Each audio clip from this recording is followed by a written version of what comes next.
16 пати еден извршител од Штип 16 пати да го лицитира имотот од 643.000 денара основен долг кон лихвар, кој што многу добро го познава јавноста, 1.200.000 се исплатени. Ниту по стариот закон, ниту по новиот. Не знаел извршителот по кој закон не извршува.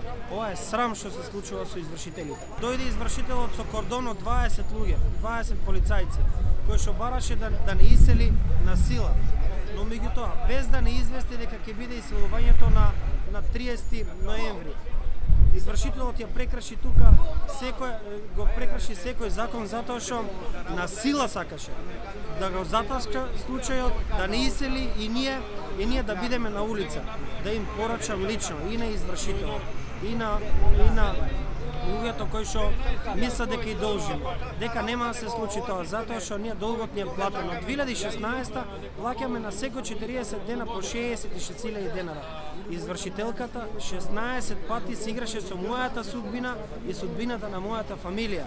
Ова мора да прекине, да ги охрабра сите луѓе кои што се блокирани да излезат и да не се плашат на оваа спрега во која што ние се наоѓаме како граѓани на Република Македонија.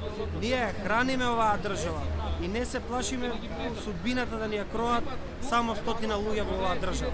Извршителката заедно со лихварот сакаа да го земат имотот и да бидеме уценувани пак, да даваме пак 1.000.000 денара на човекот кој што веќе 3 пати му го исплативме имотот. Тука мислам дека е во спрега и лихварот, и извршителот, и нотарот се во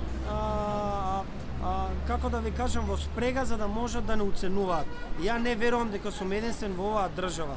И јас не се срамам, можам да работам и да заработам во оваа држава за да го исплатам долгот кој веќе 3 пати го плаќам и на лихварот и на извршителката. Додека извршителката за Нова година сака да отиде во Купачи да слави Нова година, ние ќе протестираме тука и ги охрабрувам сите луѓе со гордо крената глава кои што се оштетени од извршители да излезат и да ни дадат масовна подршка за овие извршители да и дојде крајот.